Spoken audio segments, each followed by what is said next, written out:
Saya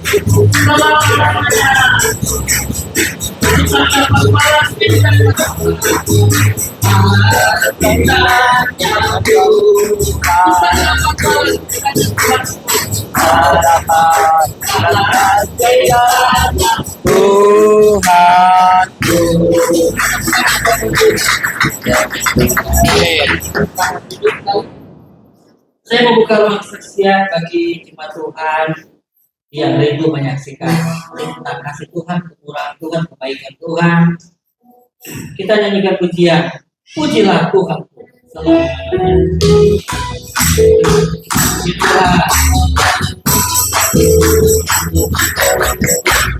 Pujilah Tuhanku, pujilah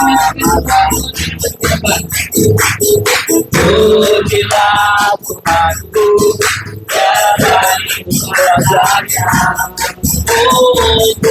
pujilah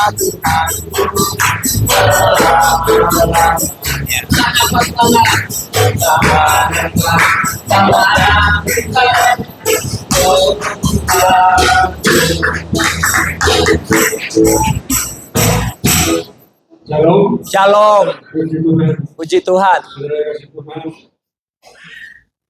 Di sini pertama sekali kami ucapkan kepada Bapak beliau, Bapak David dari Jakarta beserta rombongannya. Semua ini bukan karena kepentingan, bukan karena sesuatu yang kita rencanakan, tapi saya percaya bahwa semuanya adalah Tuhan. Amin. Khususnya untuk jemaat Rumah Gaya, divisi Rumah Gaya, dan masyarakat yang ada di sekitar Rumah Gaya pada umumnya. Tuhan Yesus memberkati. Amin. Sini saya menyaksikan kemurahan Tuhan, di mana kemarin sore sudah Tuhan, saya sedikit mengalami goncangan, yaitu tidak bisa mengendalikan rasa emosi saya, karena ya tergantung perasaan sensitif sekali. Tapi setelah itu saya renungkan bahwa beberapa kali ada yang mulia Paulus saya tidak pernah saya lakukan. Karena apa sudah Tuhan, saya takut emosi saya sebagai pemerintah mending kudiamkan dan saya menawarkan hidupkan saat ini saat ujian dan di sana Tuhan bekerja semua untuk bukan hati saya, bahkan dengan pertolongan Tuhan juga akhirnya saya mengakui bahwa selama ini saya telah mengumpulkan emosi saya. Amin. Oleh sebab itu sudah Tuhan dengan hubungan doa saya seluruh sudah jemaat Tuhan yang ada di Bapak beliau yang hadir saat pagi hari ini. Ya, Roh Tuhan biasa mengendalikan hal-hal sifat-sifat yang berkenan dengan Tuhan. Dalam hidup saya ini akan bisa persembahkan Tuhan untuk kemuliaan Tuhan dan kita boleh bersyukur. Ya, saat pagi hari ini juga Tuhan berikan saya waktu kesempatan. Sebenarnya saya rencanakan tidak akan datang. Terus terang saya dalam emosi saya dan benak saya, karena ya kalau kita mengikuti rasa jengkel, emosi tidak akan berjalan seperti itu. Amin. Tapi semuanya karena rencana dan kemurahan Tuhan, saya boleh bertemu bertatap muka dengan Bapak Darwin. Bapak Erwin di atas satu hubungan. Terima kasih dan menjadi motivasi dengan agar hidup saya lebih hari lebih menyenangkan Tuhan dan selalu koreksi segala kesalahan-kesalahan dalam hidup saya menjadi orang yang bisa menyenangkan hati Tuhan. Amin. Puji nama Tuhan, bila saya singkat saya hari saya kembalikan kepada Gembala acara. Puji nama Tuhan. Masih ada satu lagi saya beri waktu. Saya terakhir kalau bersaksi. Ya.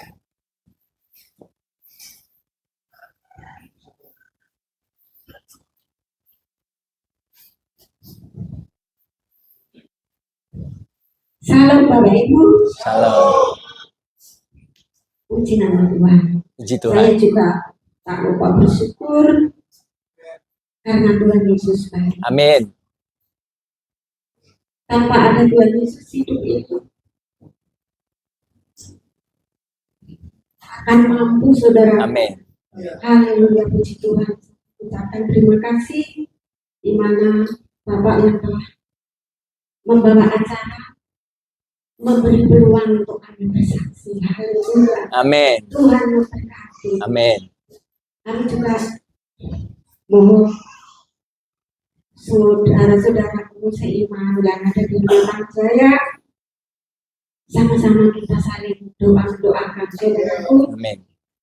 karena doa itu tidak bisa dibeli di toko. Amin. Haleluya. Itulah kuasa Tuhan. Oleh sebab itu selama ini kita mengiring Tuhan, kita nikmati urapannya. Amin. Selalu saudara rasakan. Haleluya. Puji nama Tuhan. Saksian Pak Anang saya tahu karena dia sedikit emosi kemarin sore. Saya juga mendengar. Saya juga memaafkan karena maklum Bapak Anang semua di rumah kerjain sendiri. Itu tidak mengapa. Karena tidak ada manusia yang sempurna, saudaraku. Oleh sebab itu sama-sama kita saling mendoakan dan mengampuni Amin. salah satu dengan yang lain. Haleluya. Amin. Kami juga bersyukur mengucapkan Bapak yang sudah peduli melihat kami keadaan kita, ya Pak. Amin. Ya. Disinilah keberadaan kami mohon seterusnya Tuhan menggerakkan Bapak menerima saya Amin. lagi. Amin. Amin. Kasih. Haleluya. Amin. Karena kami merasa sudah tua itu memang kemampuan kami kurang. Haleluya. Tetapi kami bangga Amin. Yes. punya Tuhan, kuasanya hidup Amin. dalam kehidupan kami. Kami syukuri hal ini saudara, karena kami sehat, kami bisa hadir, kami bisa membantu memasak itu karena kuasa Tuhan Amin. memberi kami semangat untuk menjalankan semua itu. Haleluya, puji Tuhan. Tuhan selalu memberkati Bapak Gembala yang ada di sini, Amin. yang mengelola kami baik adanya, Amin. serta Ibu Gembala. Itu kami tidak bisa mengucapkan apa yang bisa kami katakan, saudaraku. Begitu dalam beliau menolong hidup kami. Amin. Yes. Haleluya. Karena kuasa Tuhan Yesus itu memang ada, saudaraku. Jangan hanya biasa-biasa saja. Kita rugi sendiri. Karena firman itu adalah iya dan amin. Amin. Yes. Jikalau firman Tuhan mengatakan tidak boleh ayat berapa, pasal berapa, karena mereka semua sudah tahu. Kalau tidak boleh, ya tidak boleh. Kalau masih melanggar, itu menipu diri sendiri. Haleluya. Puji Tuhan. Itulah saudaraku. Saya juga orang yang tidak makan sekolahan kok, tetapi Tuhan sangat baik. Amin. Selalu Haleluya. menolong hidup kami, memberi rohnya, sehingga kami mau melanggar. Roh Kudus hadir. Itu tidak boleh katanya di dalam firman Tuhan melalui. Oleh sebab itu saudaraku, saat ini kami tetap bersyukur dan bangga karena kedatangan Om yang dari Jakarta. Puji Tuhan. Haleluya, kami tidak bisa mengucapkan selain itu. Om, puji Tuhan, Tuhan memberkati. Apa yang menjadi rencana Om selanjutnya, Tuhan Yesus memberi kemudahan. Amin. Haleluya. Haleluya. Terima kasih. Yang kami acara selanjutnya kami serahkan Bapak yang telah membawa acara. Amin.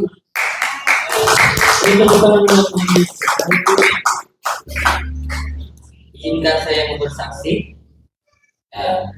Saya Pendeta Jerry Salangka, adik dari kepala di tempat ini. Ya, ada yang sudah kenal dengan saya di sosial media. Ya, saya pelayanan di GPDI Immanuel Tangerang, Kabupaten Tangerang, Kecamatan Pagedangan, Desa Pagedangan. Ya, Pak Pendeta Darwin sering pelayanan di tempat, sehingga kami saat ini satu tim untuk saya mendampingi. Amin. Amin. Pernah juga ke tempat itu. kesaksian saya adalah sebuah karena Amin. bicara terlalu banyak tapi saya mau ringkas ya. Saya mau langsung pada isi dan kesimpulan. Tahun 2008 setelah saya lulus SMA, saya lagi mendaftar kuliah di Samarinda. Saya lulusan di Samarinda. Ceritanya dulu di kampung kami sering perang kampung sehingga kakak sama keluarga bawa singkirin. Ya, saya sebenarnya bukan anak nakal gitu, tapi ya takut terpengaruh dari singkirin. Hingga cerita lulus Samarinda, tapi ijazah terbakar di tahun saya lulus. Oh. Saya sudah terima ijazah, tapi ijazah terbakar karena rumah tempat saudara kami terbakar waktu itu. Dan singkat cerita saya pulang kampung dan 1 tahun di kampung. Saya ingat waktu itu abang yang praktek di Lembang, kebetulan mau pindah tempat praktek kalau misalnya ya, dan saya diminta menggantikan. Jadi saya training, ya saya training di Bandung, sekolah kita, balik lagi ke Bandung, sekolah kita, dan pernah praktek di Wira Desa, dan pada akhirnya Tuhan panggil lewat saudara merintis pelayanan di Pagedaun. Ya, 2 tahun saya merintis, tapi setelah itu saya melanjutkan pelayanan yang di tempat saya sekarang. Perintis kalau saya dengar dari kita Juli, perintis dia yang merintis dulu awal di Pak Mangkali ya Cempakawangi, dia yang merintis waktu setelah dia sekolah kitab dari Palembang. Dan kalau di tempat saya yang merintis dia sama istrinya, saya tidak tahu istrinya apa mereka berdua. Dan mereka pindah ke Manado, saya lanjutkan setelah 2 tahun masih di daerah Pagedaun. Dari tahun 2009 sampai saat ini Tuhan semua. Tuhan pelayanan di tempat kami boleh berjalan dengan baik. Dan istri saya 1, anak 2 ya. Ya, puji Tuhan saya bersyukur bisa mengunjungi abang dan juga jemaat Tuhan yang ada. Saya bersyukur bisa punya tim juga lewat Darwin sehingga bisa ada melayani di tempat ini. Puji Tuhan. Jadi kalau abang Jeremy, saya Tom and Jerry. Saya Jeremy ya. Itu saja mungkin kesaksian dan perkenalan saya. Kita akan masuk dalam pemberitaan firman Tuhan. Mari jemaat Tuhan kita siapkan hati kita. Alkitab berkata, mungkin musim akan berlalu, situasi, kondisi, keadaan kita akan berlalu, tetapi kasih Tuhan tidak pernah berlalu. Selalu ada, selalu menolong, selalu menjaga setiap kehidupan kita. Maka bisa kita jatuh sekalipun Tuhan tidak pernah membiarkan kita. Amin. Mari angkat hati kita memuji Tuhan. Lewat pujian, musim akan selalu berganti. Akan selalu berganti. Mari jemaat Tuhan bangkit berdiri. Kita nyanyikan pujian ini pada Abang tak akan berubah sampai selamanya. tak akan berubah sampai selamanya. Tetap setia, Ku yakin Tuhan memberkati. yakin Tuhan memberkati. Ku yakin Tuhan melindungi. Tuhan melindungi.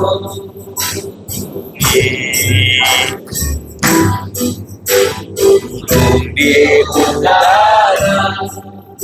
Tuhan melihara, karena kasih-Nya. Katakan Tuhan selalu menolong. Selalu menolongku, selalu menjagaku,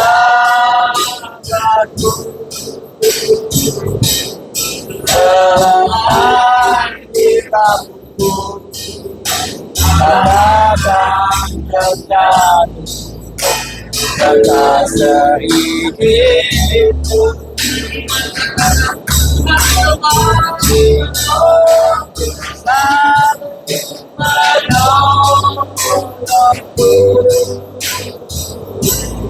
selalu menjagaku.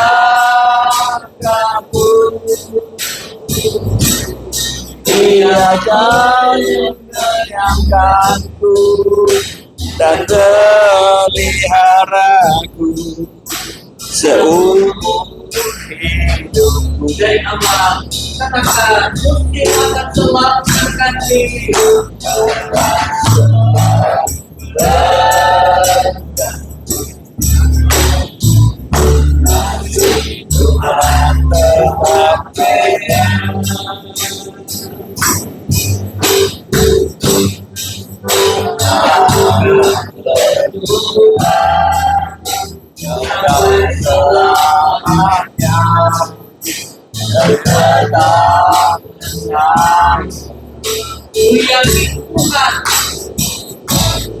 Yakin Tuhan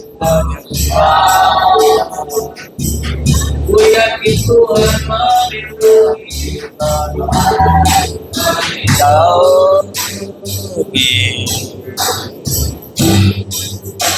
burung di udara, Tuhan pelihara renang kasih.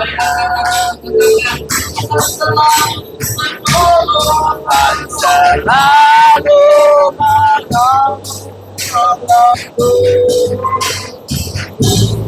selalu menjagaku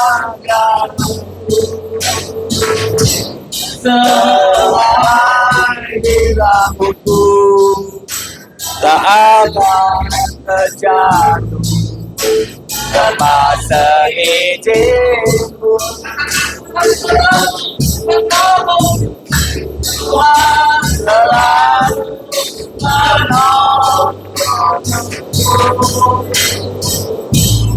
selalu menjagaku. Dia menyenangkanku dan meliharaku seumur Tuhan selalu menolong. Tuhan selalu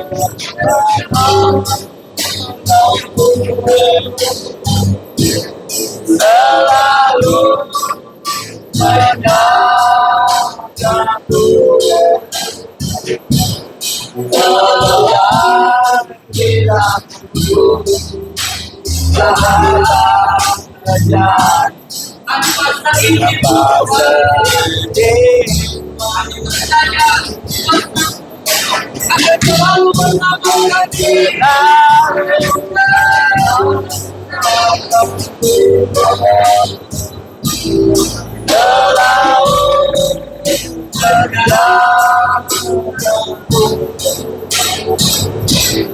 Dia mengangkatku dan mengingatkan seumur hidup.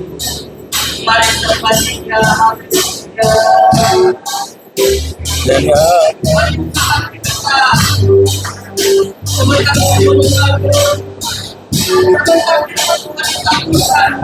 sampaikan dia akan melakukan yang berkuasa di hati kita yang menerima, di hati kita yang meresponi, di hidup kita yang sudah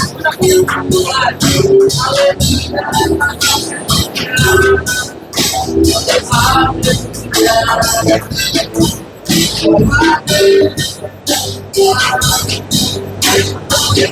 Terima kasih buat penjelasan Tuhan. Terima kasih buat penjelasanmu. Terima kasih buat kekuatan Tuhan. Terima kasih buat iman kami.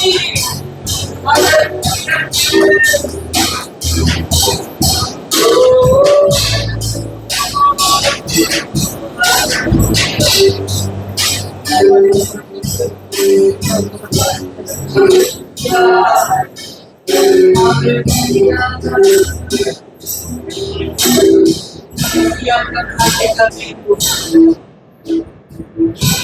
Haleluya. Tuhan selalu menolong. Tuhan selalu menolongku, selalu menjaga,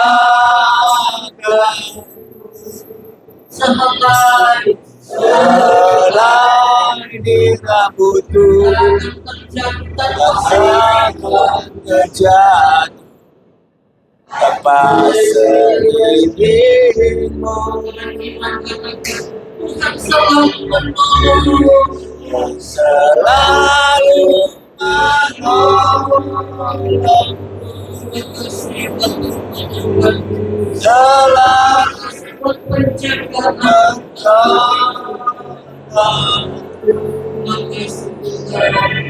Dia menyenangkanku dan beri dalam seluruh hidup. sekali lagi Tuhan selalu menolong. Selalu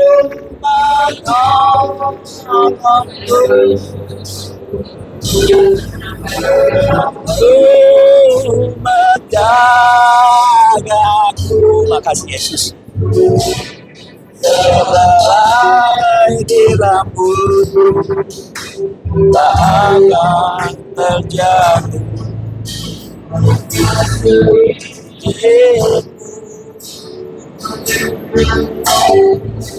Tuhan selalu menolongku. Haleluya, amin. Selalu menjagaku,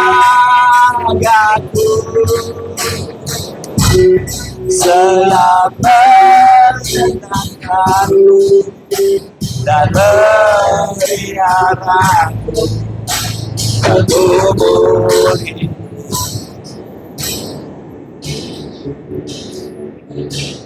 Bapa, inilah perkataan iman kami.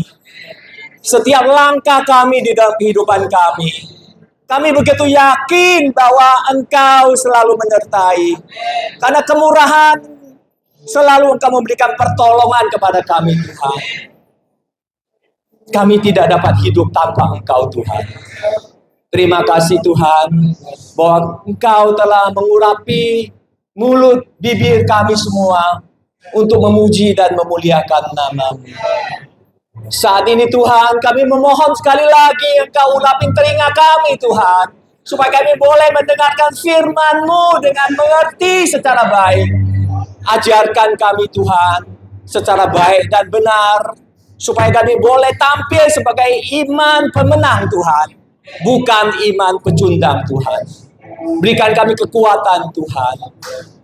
Kami hadir dalam nama Tuhan Yesus.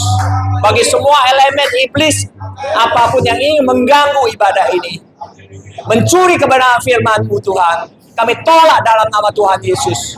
Ruangan ini adalah hak penuh otoritas Tuhan yang tidak bisa ditawar-tawar. Ruangan ini steril untuk Tuhan. Karena ini Tuhan, berbicaralah Roh Kudus, berbicara mengenai hati kami Tuhan, supaya kami boleh tambah hari, tambah belajar untuk mengetahui kebenaran firman-Mu. Terima kasih Tuhan Yesus. Secara khusus hamba berdoa untuk gembala di tempat ini, GPDI Immanuel di Rematang ini Tuhan. Bapak Pendeta Jeremy dan istrinya Tuhan. Tuhan, hamba-Mu telah Engkau utuskan ini Tuhan, dalam tempat yang terpencil ini Tuhan.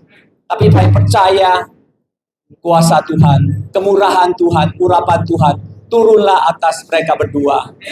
Mereka begitu mengasihi Engkau Tuhan, dan itu adalah bukti iman yang sejati Tuhan, yang bersedia untuk mengalami proses, bersedia untuk mengalami kesengsaraan apapun, supaya kesengsaraan ini menghasilkan ketekunan, dan ketekunan itu menghasilkan tahan uji. Terima kasih Tuhan Yesus. Berkati gereja ini Tuhan, GPDI. Saya percaya gereja ini akan makin bertumbuh, dan semakin boleh memuliakan nama Tuhan. Terima kasih Tuhan Yesus. Terima kasih kami berkati hamba-Mu ini yang hina, yang penuh dengan keterbatasan ini Tuhan. Supaya hamba boleh berbicara sesuai dengan kebenaran firman-Mu. Tutup bungkus darah-Mu untuk hamba-Mu ini. Supaya hamba boleh berbicara hanya kebenaran-Mu saja. Terima kasih Tuhan Yesus. Terima kasih. Kami memulai semuanya ini di dalam nama-Mu yang kudus. Haleluya. Amin. Silakan duduk. Sungguh bersuka cita hari ini. Bersuka cita saudara hari ini. Saudara, saya sungguh bersuka cita. Sangat bersuka cita. Karena ibu, bapak, ibu begitu luar biasa semangat. Saya sebelum mulai semuanya, saya ingin kenalkan diri. Nama saya Darwin, belakangnya Wijaya. Ya, saya menggembalai sebuah gereja bersama dengan tim. Ya, kebetulan teman saya namanya Pak Pendeta Chen Xiao, dia lagi melayani di satu tempat lainnya ya, di tempatnya Philadelphia. Kami menggembalai sebuah gereja di dekat Lipo, Karawaci. Nah, ini Pak adiknya Pak Jeremy, Pak Jerry adalah salah satu partner pelayanan saya yang sangat luar biasa ya. Saya begitu bersyukur mempunyai teman sahabat seperti dia. Ya, saya mempunyai satu anak perempuan, 3 cucu. Wah, punya cucu loh, gawat juga ya. Saudara terkasih, puji Tuhan ya. Segala tiap langkah kita jangan lupa terus bahwa ada kemurahan. Saya selalu di dalam kehidupan. Bapak tadi bersaksi luar biasa ya. Pak, saya ingin sharing ya. Bapak kalau lagi mau emosi, Bapak nyanyi lagu ini. Kemurahan-Mu lebih dari hidup. Kemurahan-Mu lebih dari hidup. Bawa lidahku memuji Engkau, kemurahan-Mu lebih dari hidup. Saudara terkasih, kalau kita lagi emosi, coba renungkan bahwa hidup kita adalah karena kemurahan Tuhan. Maka emosi ini Tuhan akan bawa semua, ya. So, Bapak ingat ya, kita tidak perlu emosi. Kita anak Tuhan, ya. Tidak perlu ada yang kita emosiin, ya. Karena kita adalah umat-umat pemenang, ya. Kalau umat pemenang masa mau emosi? Yang emosi lawan dong. Karena dia kalah dia emosi, ya. Kita emosi kita pemenang tidak boleh emosi, ya. Saudara, saya percaya sekali lagi bahwa GPDI Lematang ini, GPDI Immanuel ini bisa menjadi gereja yang semakin bertumbuh. Kenapa? Karena saya lihat banyak yang suka bersaksi, tapi memang mungkin waktunya kurang ya. Saudara, kalau bersaksi, saya katakan selalu bersaksi tidak kurang mulia, tidak kurang menyenangkan hati Tuhan dibanding dengan saya memberikan sharing firman Tuhan. Ya, tidak kalah loh Ibu ya. Kalau Ibu memberikan kesaksian, Ibu membangun jemaat. Kita lihat di dunia, di dalam pengobatan, saya pula dulu belajar dokter ya. Tapi sekarang sudah melayani Tuhan ya. Saya juga pengusaha, tapi sekarang pelan-pelan saya alihkan kepada orang profesional ya. Doakan semoga saya ke depannya bisa full time melayani Tuhan ya. Saudara, saya rasa kita semua ya harus di dalam hidup kita harus terus mempunyai hati untuk memuliakan Tuhan ya.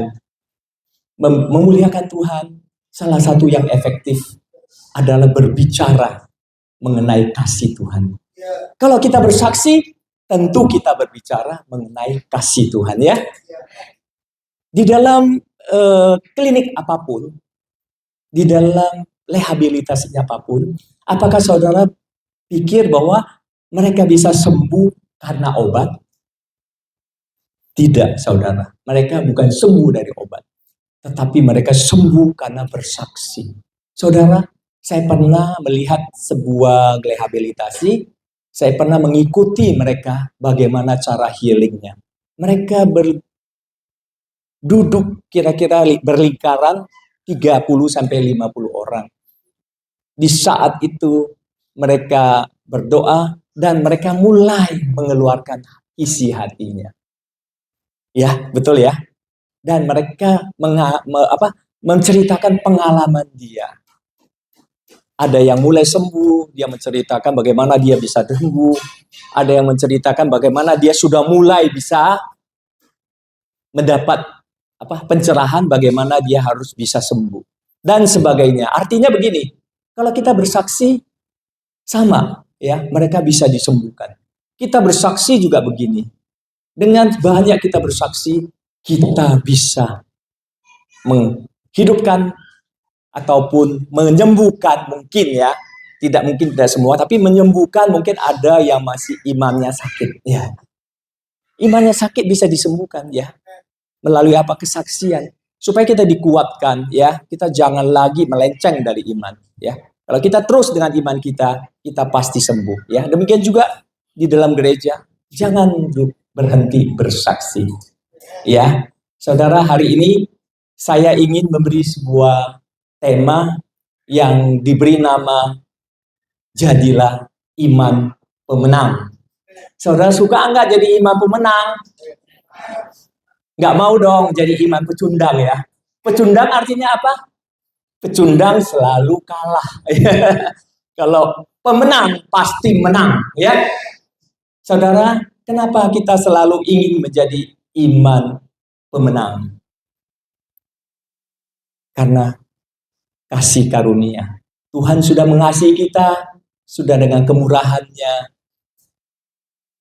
Maka kita harus punya iman sebagai pemenang supaya hidup kita bisa memuliakan Tuhan. Betul nggak? Ya. Terus bagaimana dong kalau begitu? Ya, caranya supaya kita bisa menjadi iman pemenang. Saya merasa kalau di belakang itu seandainya bisa duduk di depan bagus loh. Boleh nggak? Maaf ya. Karena saya ingin satu keakraban ya. Kita di sini berbicara dengan penuh keakraban ya. Saya tidak selalu ingin formal, tetapi saya ingin isinya ya. Saudara, kalau secara singkat, kenapa? Bagaimana kita harus menjadi iman pemenang? Ada 3 hal ya yang harus kita pelajari baik-baik. Ya. 1, kalau kita ingin menjadi pemenang, iman pemenang adalah kalau kita bisa mengerti fondasi dan prinsip iman kita, ya. Sekali lagi, fondasi dan prinsip iman kita. Kalau kita bisa mengerti itu, nanti kita akan bahas satu-satu, boleh ya? Kedua, kalau kita mau menjadi iman pemenang, kita harus masuk dalam proses. Ya. Kita harus masuk dalam proses. Tidak ada sesuatu tanpa proses terus jadi matang ya. Ada nggak Bu? Ibu masak semua ya? Kalau mau masak, bumbu-bumbu masukin, masak langsung masukin langsung matang semua, enggak ya? Harus ada satu proses ya. Demikian juga di dalam kehidupan sebagai iman pemenang, kita harus diproses ya. Bagaimana proses supaya makin bagus? Ibu-ibu, mungkin sebanyak ibu-ibu ya. Ibu-ibu mau masak lebih lezat, lebih enak, ya. Pasti masak terus ya. Supaya masaknya sekarang kurang enak di mana, kita perbaiki ya. masaknya di mana? Kemarin ada kurang garam nih, kasih garam dikit, tapi jangan terlalu garam, asin nanti nggak bisa makan ya. Jangan ya. Jadi proses ini dibutuhkan. Di sekolah juga, masa kita langsung sekolah, langsung daftar sekolah, langsung lulus, nggak mungkin ya. Ada proses yang harus dilalui. Itulah kedua. Kalau jadi iman pemenang harus kita menjalani proses ya. Kalau dengan kata lain, kalau kita mau menjadi imam pemenang, kita tidak habis-habisnya belajar. 3 kali saya ngomong ya. Terus belajar. Di dalam kehidupan kita nggak ada yang tidak belajar. Semuanya kita belajar ya. Sampai umur berapapun kita belajar ya. Kita ngomong seorang cendekiawan, umur apapun dia tetap belajar. Ketiga ada apa? Hidup kita harus berbuah. 3 itu yang menjadikan kita iman pemenang. Saudara terkasih, saya memulai 1 dulu adalah bahwa kalau kita mau jadi iman pemenang, kita harus mengerti fondasi dan prinsip iman kita. Saudara, kalau saya membacakan 1 ayat yang nggak panjang, boleh nggak? Karena apa? Karena ini adalah satu yang berhubungan dengan apa yang saya mau bicarakan. Tapi saya gimana bisa minta bantuan seseorang nggak? Ada mic lagi 1 nggak? Ada yang bisa? Ada yang mungkin pernah belajar teologi atau apa? Atau yang mungkin bicara lebih fluent? Bantu saya baca 1-1 boleh? Atau saya bacain, terus nanti dibantu lagi?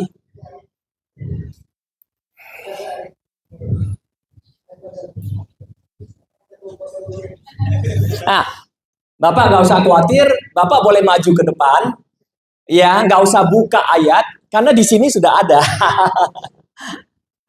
Di sini sudah ada, saudara. Ya, iya. Puji Tuhan, ya.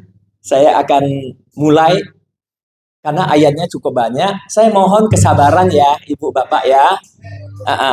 Dan jangan cepat-cepat mengambil kesimpulan dari ayat ini, karena ayat ini kalau kita tidak mengerti, kita akan salah paham ya. Nanti saya akan jelaskan 1 per 1 ya. Saya akan mulai dari Galatia. Galatia kenapa saya suka? Karena Galatia itu adalah sebuah tempat ya. Kalau sekarang di daerah Turki, itu sebuah tempat ya di mana Paulus datang untuk melayani ya. Setelah ada Pentakosta, turun Roh Kudus ya, firman Tuhan mulai disampaikan ya, ajaran mesianik sudah disampaikan, dan yang bertobat bukan saja orang Yahudi, tetapi banyak sekali orang non-Yahudi ya. Mereka juga berkumpul di Galatia ya. Di Galatia itu makanya kumpul banyak juga non-Yahudi di situ. Jadi Paulus sudah melakukan pengajaran di situ begitu lama, dan saat itu setelah dia balik ya, ternyata ada penyusup. Penyusup siapa? Ya, orang-orang Yahudi dari Yerusalem. Ya, mungkin mereka merasa hebat, pinter, ya mungkin sejenis orang Farisi mungkin ya. Wah, kalian nggak lakukan ini, kalian harus lakukan itu, kalian harus sunat dan sebagainya. Makanya Paulus marah ya.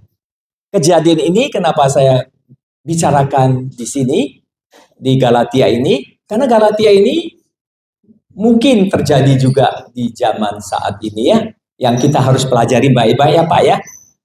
Mohon jangan cepat-cepat buru-buru protes dulu ya sebelum saya bicara ya, karena ini mungkin akan ada sulit dimengerti, tapi kita mengerti bersama-sama ya. Oke, saya akan bacakan Galatia, ini agak terkenal ini ayatnya ya, tapi kita pelajari sekali lagi. Galatia 1:9. Galatia 1:9, jikalau ada orang yang memberitakan kepadamu suatu Injil, ya, sekali lagi ya, suatu Injil ya, yang berbeda dengan apa yang telah kamu terima, terkutuklah dia. Sambung Pak. Supaya kita sungguh-sungguh merdeka, Kristus telah memerdekakan kita. Karena itu berdirilah teguh dan jangan mau lagi dikenakan hukum berhamba. Amin. Terus, habis. Sesungguhnya aku, Paulus, berkata kepadamu, Jikalau kamu menyenangkan dirimu, Kristus sama sekali tidak akan berguna bagimu. Sekali lagi aku katakan kepada setiap orang yang menyenangkan dirinya bahwa ia wajib melakukan seluruh hukum Taurat. Kamu lepas dari Kristus jikalau kamu mengharapkan kebenaran oleh hukum Taurat. Kamu hidup di luar kasih karunia. Saya ya. Sebab oleh roh dan karena iman kita menantikan kebenaran yang kita harapkan. Sebab bagi orang-orang yang ada di dalam Kristus Yesus, hal bersunat atau tidak bersunat tidak mempunyai arti. Hanya iman bekerja oleh kasih. Dahulu kamu berlomba dengan baik. Siapa yang menghalang-halangi kamu sehingga kamu tidak menuruti kebenaran lagi? Ajakan untuk tidak menuruti lagi bukan datang dari Dia, maksudnya Yesus ya, Tuhan kita, yang memanggil kamu. Sedikit lagi sudah mengkamilkan seluruh adonan. Dalam Tuhan aku yakin tentang kamu bahwa kamu tidak mempunyai pendirian lain daripada pendirian ini ya.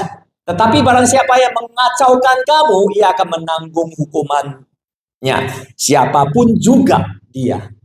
Sambung. Dan lagi aku ini, saudara-saudara, jikalau aku masih memberitakan sunnah, apakah aku masih dianiaya juga? Sebab kalau demikian, salib bukan batu sandungan lagi. Baiklah mereka yang menghasut kamu itu memberikan dirinya sendiri. Saudara-saudara, memang kamu telah dipanggil untuk merdeka. Tetapi janganlah kamu mempergunakan kemerdekaan itu sebagai kesempatan untuk kehidupan dalam dosa. Melainkan layanilah seorang akan yang lain oleh kasih. Sebab seluruh Taurat tercakup dalam satu firman ini, yaitu kasihilah sesama manusia seperti dirimu sendiri. Tetapi jikalau kamu saling menggigit dan saling menelan, awaslah supaya jangan kamu saling membinasakan. Benar. Jadi ini kuncinya di sini ya, di Galatia 5:16 sampai 26. Maksud Paulus ya, maksudku ialah hiduplah oleh roh. Ya, maka kamu tidak akan menuruti keinginan daging. Bapak yang tadi emosi, silakan simak ya. Kalau kita hidup di dalam roh, kita tidak akan emosi lagi. Karena emosi adalah bagian daripada kedagingan ya. Sebab keinginan daging berlawanan dengan keinginan roh. Dan keinginan roh berlawanan dengan keinginan daging. Karena keduanya bertentangan. Sehingga kamu setiap kali tidak melakukan apa yang kamu kehendaki. Akan tetapi jika kamu memberi dirimu dipimpin oleh roh, maka kamu tidak hidup di bawah hukum Taurat ya. Saya tidak mengatakan hukum Taurat tidak berlaku, tapi kita tidak hidup lagi di bawah hukum Taurat ya. Perbuatan daging nyata ya. Ini ya, ini yang selalu mengajarkan kedagingan, hati-hati karena melanggar prinsip ya.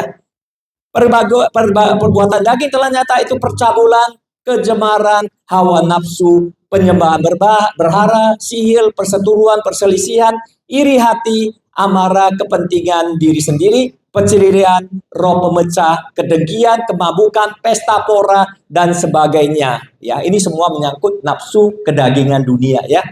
Terhadap semuanya aku peringatkan kepadamu, aku peringatkan kamu seperti telah ku buat dahulu bahwa barang siapa yang melakukan hal-hal demikian, ia tidak akan mendapat bagian dalam kerajaan surga. Gawat loh. Ya, gawat ya. Tidak akan mendapat bagian dalam kerajaan surga ya. Hati-hati ya, tapi enggak. Tuhan kita pemurah. Asal kita mau memperbaiki diri ya. Oke, kita sama-sama yuk. Ya. Tapi buah roh ialah kasih, sukacita, damai sejahtera, kesabaran, kemurahan, kebaikan, kesetiaan, kelemah lembatan, penguasaan diri. Tidak ada hukum yang menentang hal-hal itu. Barang siapa menjadi milik Kristus Yesus, ia telah menyalibkan daging dengan segala hawa nafsu dan kedagingannya. Jikalau kita hidup oleh roh, baiklah hidup kita juga dipimpin oleh roh. Dan janganlah kita gila hormat, janganlah kita saling menantang dan saling mendengki. Terpujilah Tuhan Yesus. Dan sangat berbahagia orang yang mendengarkan firman Tuhan Dan lebih berbahagia lagi orang mendengarkan, merenungkan, melakukannya di dalam kehidupan. Ya, saudara ya. Terima kasih. Nanti saya kasih hadiah ya. Terima kasih banyak, Tuhan memberkati Pak. Saudara, kalau kita lihat panjang lebar apa yang kita baca di situ, ya ada, saya rasa bukan semuanya ya, tetapi saya takut, khawatir ada yang menduga ya, menduga itu kan tidak benar kan? Ada yang menduga mungkin Paulus lagi berbicara tentang doktrin. Tidak, saudara. Jangan salah paham ya. Saya selalu ingatkan kepada kita semua bahwa doktrin sama prinsip kekristenan berbeda. Ya. Kita semua adalah satu di dalam Alkitab dari Kejadian sampai Wahyu. Tidak ada yang tidak sama. Kenapa ada doktrin? Karena kita selalu mungkin karena kerinduan di satu bagian, kita menekankan pada bagian itu. Setuju ya saudara ya? Jadi kita di Indonesia punya ratusan, ribuan ya Pak ya? Ribuan, bahkan ratusan aliran. Dalam kerinduan hati yang paling dalam, saya ingin kita semua bersatu. Karena kita punya Injil yang satu. Tidak ada Injil lain. Makanya disebutin, kalau ada Injil lain terkutuk dia. Kita jangan ya, masuk Injil lain. Ya, makanya kita harus bersatu. Apapun itu alirannya. Apa Reform, apa Pantekosta, apa karismatik. Ya, semuanya kita satu di dalam Tuhan. Makanya kita harus hati-hati memisahkan doktrin dengan prinsip Alkitab. Ya, di sini Paulus jelas ingin mengatakan satu yang paling penting. Apa itu? Apa itu yang paling penting? Keselamatan hanya oleh kasih karunia. Itu harus kita camkan baik-baik. Saya begitu luar biasa membaca ini. Kasih karunia Allah yang menyelamatkan ya. Kita bisa hidup. Kita bisa bersuka cita. Kita boleh masuk kerajaan surga. Kita boleh diselamatkan hanya karena kasih karunia. Ya, bukan perbuatan. Kita lihat di Galatia 2:16, karena saya tidak ingin bicara omong kosong ya. Kalau kita bicara tanpa ayat itu kan omong kosong Pak ya, betul? Jadi kalau kita lihat di sini Galatia 2:16 juga sudah disinggung sebelumnya oleh Paulus, menyatakan tidak seorang pun dibenarkan oleh perbuatan hukum. Ya, perbuatan Taurat ya, melainkan hanya oleh iman kepada Kristus. Ya. Jadi jelas ya, fondasi iman kita tidak mungkin bergeser sampai Tuhan datang menjemput kita. Sama, fondasi iman kita adalah kasih. Kasih tidak boleh lepas di dalam kehidupan kita. Karena itu adalah fondasi yang utama. Ya, prinsip iman kita yang pertama adalah bahwa keselamatan hanya oleh kasih karunia. Ya, Efesus, waktu berbicara dengan Efesus, jemaat Efesus 2:8-9, Paulus menegaskan kembali bahwa sebab oleh kasih karunia kamu diselamatkan oleh iman. Itu bukan usahamu, ya, tetapi pembelian arah. Itu bukan hasil pekerjaanmu. Sehingga jangan ada orang yang memegahkan diri. Kita semua hidup dalam kemurahan Tuhan. Ya, kalau kita hidup dalam kemurahan Tuhan, maka kita wajib untuk menyatakan kasih kita kepada Tuhan. Kita wajib untuk menyenangkan hati Tuhan. Setuju? Ya, dan kita wajib untuk memuliakan nama Tuhan. Ya. Jadi, saudara, iman yang pertama, prinsipnya tidak boleh bergeser ya. Iman bukan karena perbuatan, ya. Jangan perbuatan lahiriah apapun, sepak terjang kita apapun tidak mungkin membawa kita kepada keselamatan. Ya, ada yang bertanya kepada saya, apakah keselamatan hanya dalam nama Yesus? Saya bilang sudah 1000%, ya. Boleh dong 1000% ya. Sebenarnya itu kan hiper ya. Tapi saya katakan 1000% karena memang sangat benar ya. Kita boleh selamat hanya oleh Yesus. Ya, agama apapun tidak bisa menyelamatkan kita. Tapi kita selamat hanya karena Dia mengasihi kita. Dia mau turun sendiri ke dunia ini supaya apa? Supaya Dia boleh menyelamatkan kita. Ya, Dia mengalami kesengsaraan yang luar biasa. Ada yang berkata di luar sana, katanya, lah kalau gini gampang, kenapa susah-susah turun dunia? Tuhan turun ke dunia. Ya cukup aja langsung diumumkan semua diampuni, selesai ya. Saudara, kenapa? Karena Tuhan tidak mungkin melakukan itu ya. Saudara, Tuhan tidak mungkin melakukan hal itu karena Tuhan itu bukan saja maha kuasa. Ya, Nahum berkata, Tuhan itu bukan maha kuasa tapi juga maha adil. Ya kan? Nggak mungkin. Manusia sendiri juga tidak mungkin menyelamatkan manusia lain. Ya, malaikat nggak mungkin lah, masa bisa menyelamatkan manusia. Ya, apalagi satu-satunya ya Tuhan harus turun sendiri. Dia korbankan diri sebagai manusia supaya kita boleh ditolong, diselamatkan. Saya lebih cenderung mengatakan bahwa kita di dalam Kristus bukan sekedar agama. Ya, saya nggak pusingin dengan agama, tetapi saya tidak boleh kehilangan Kristus di dalam hidup saya. Saya kehilangan Kristus di dalam hidup saya kehilangan segala-galanya. Nah, saya kalau kehilangan agama, paling saya di apa aja, di KTP diganti aja, ya kan? Agama tidak menentukan. Agama hanya menunjukkan bagaimana kita berbuat baik, ya. Pertama, ingat baik-baik ya, kasih karunia, ya apa? Keselamatan hanya oleh kasih karunia, ya. Kedua, kita pelajarin bahwa karena itu, maka prinsip iman kita selalu harus mengandalkan Tuhan. Terkutuklah orang yang mengandalkan manusia. Mengandalkan manusia di sini apa?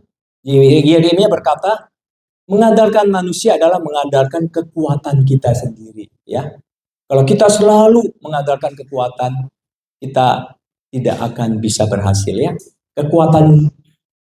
Kalau diberkatilah orang yang mengandalkan Tuhan. Saudara, saya mengalami sesuatu yang luar biasa. Singkat aja, boleh dong saya memberi kesaksian juga ya.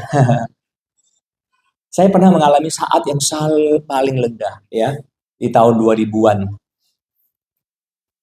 Dekat setelah Covid ya.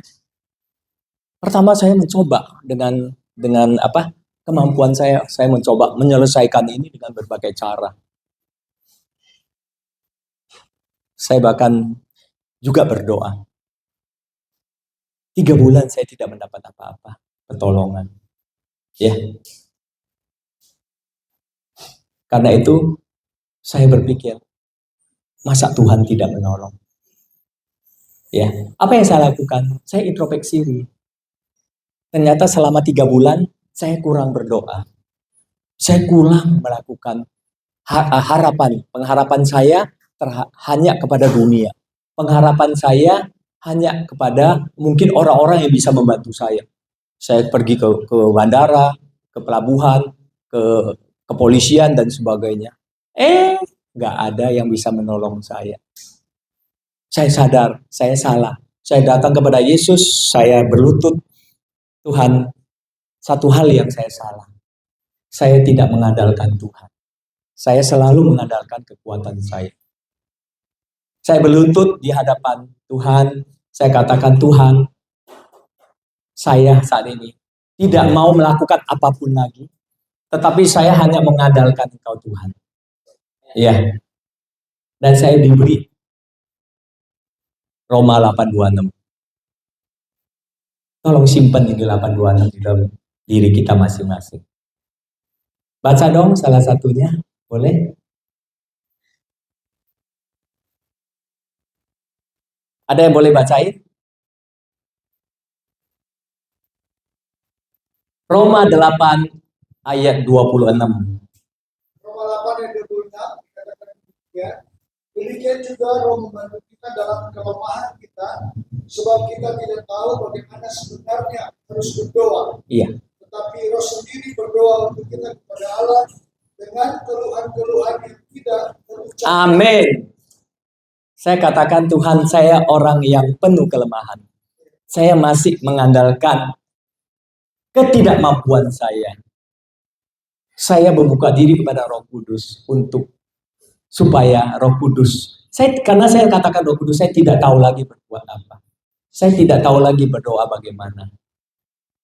Tapi saya percaya Roh Kudus memimpin hidup saya. Saya aktifkan Roh Kudus itu di dalam hati saya. 3 hari terjadi perubahan besar. Dalam 1 seminggu masalah selesai semua. Boleh tepuk tangan untuk Tuhan ya? Ya.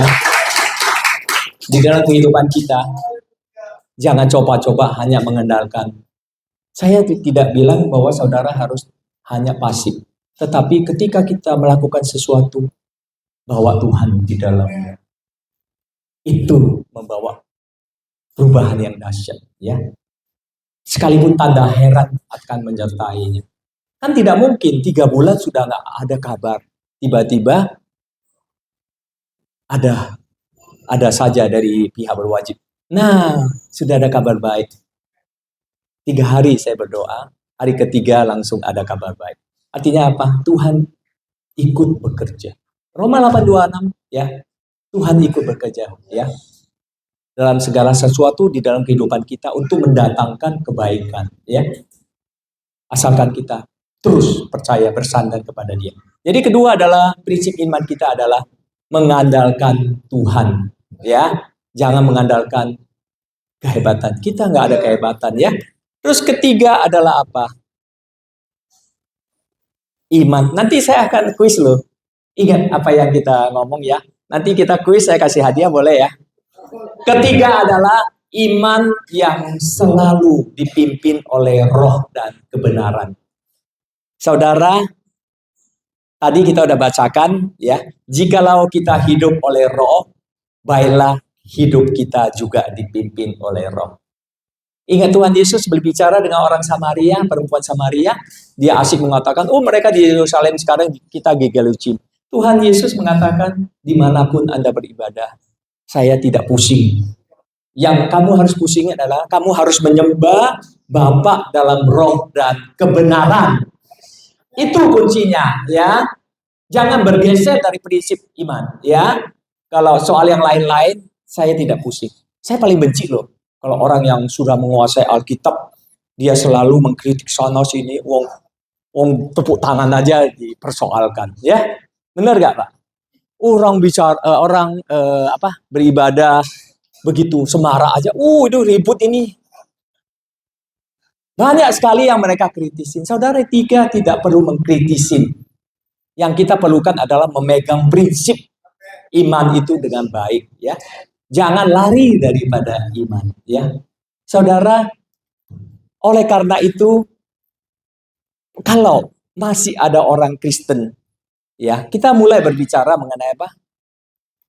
Mengenai kita komitmen. Kalau kita mau datang kepada Yesus, kita ada komitmen. Komitmennya dalam bentuk apa? Kalau saudara sudah tahu, saudara berdosa, saudara komitmen, ya.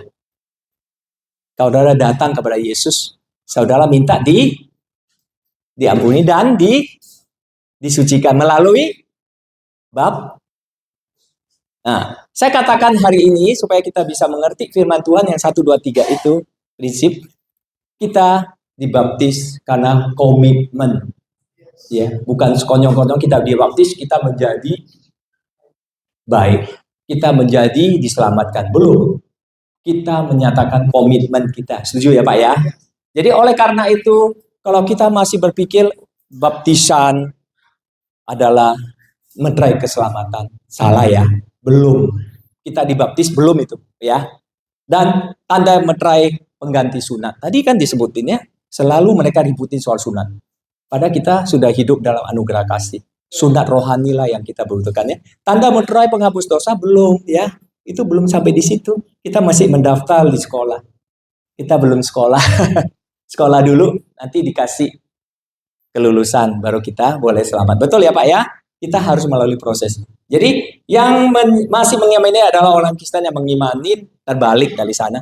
Mengimani bahwa perbuatan lahiriah. Keselamatan dapat diperoleh dengan lahiriah, tidak bisa. Keselamatan mutlak karena kasih karunia. Setuju ya? Jadi Paulus di dalam Galatia betul-betul ingin kepada kita semua konsistensi dalam kebenaran, ya. Dalam kebenaran kita harus konsistensi, ya. Kata Paulus di situ, dahulu kamu berlomba dengan baik, siapakah yang menghalang-halangi kamu sehingga kamu tidak menuruti kebenaran lain. Saya sendiri ya juga mungkin bisa begitu. Ya, saya belajar Alkitab terus kemudian ada yang coba-coba untuk mempengaruhi saya dengan ajaran yang mungkin ya sekali lagi bukan kita berbicara doktrin, tapi ajaran yang menanggal prinsip jangan diterima. Tapi kalau hanya tidak prinsipil nggak ada masalah. Ya, saya orang yang sangat terbuka ya. Apapun saya bisa terima sepanjang tidak melanggar prinsip. Paulus mengkritik orang Galatia karena dia telah menyimpang dari kebenaran Injil ya.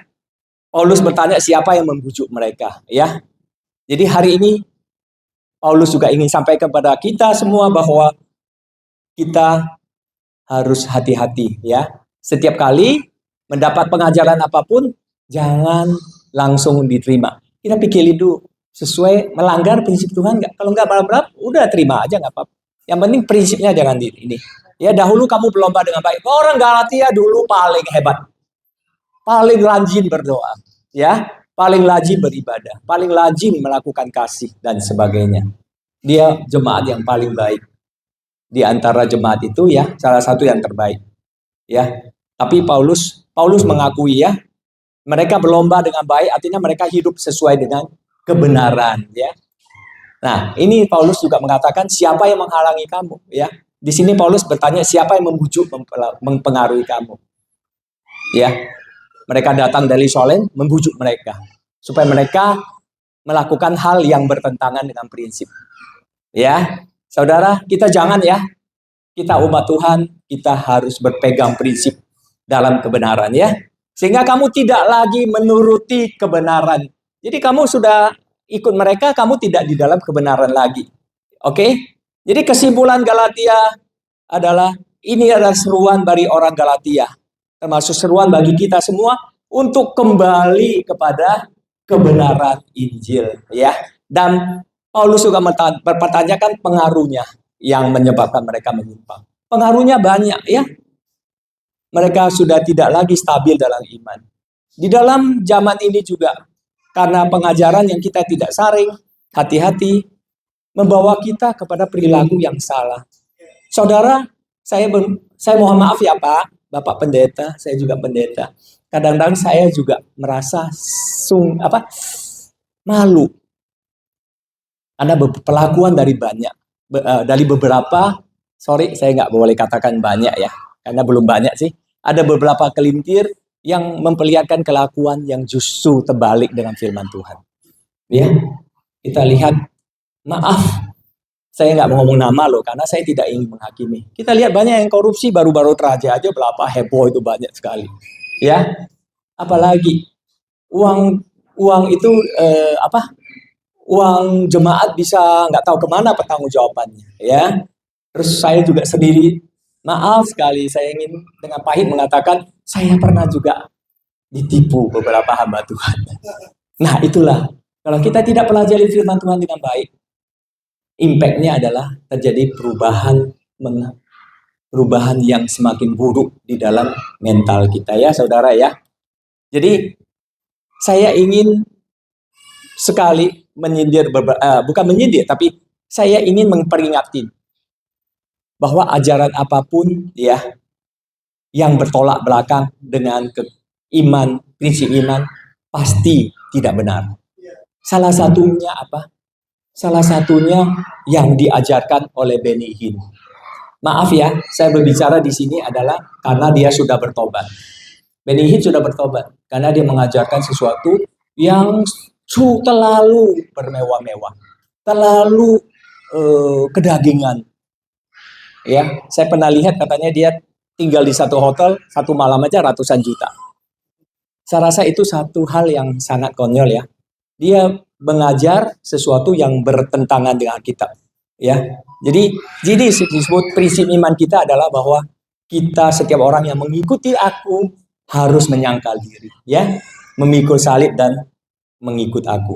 Jadi kalau Rasul Paulus mengatakan lebih berat lagi, maksudnya lebih jelas lagi vulgar. Jadi saudara kita adalah, kalau kita adalah orang berhutang, tetapi bukan kepada daging. Kita tidak berhutang kepada daging, ya. Jadi ngapain kita senang-senangi daging? Betul ya? Daging harus kita pelihara, tapi bukan buat disenang-senangi. Karena kesenangan daging akan membawa kita kepada kesengsaraan, ya.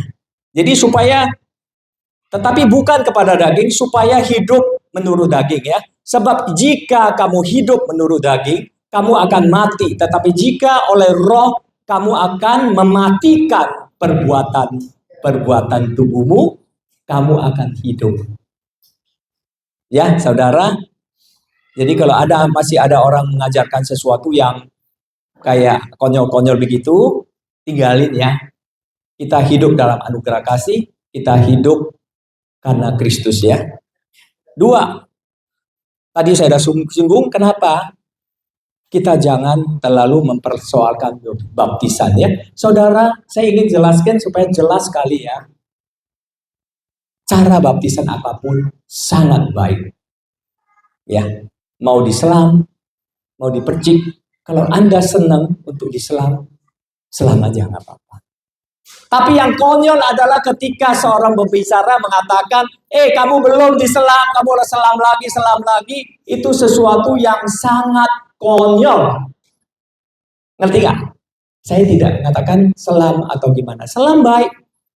Saya sendiri diselam, ya. Tapi saya tidak ingin mengatakan saya paling benar.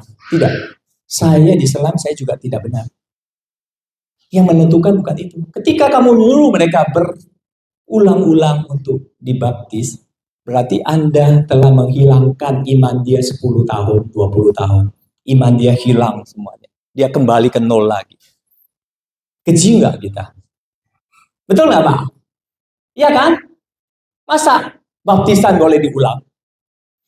Diulang kalau bukan dalam nama Allah Bapa, Allah Putra, dan Roh Kudus, dan dilakukan oleh seorang hamba Tuhan, ataupun siapapun sebetulnya boleh, ya. Tapi lebih baik lagi dilakukan oleh hamba Tuhan, ya.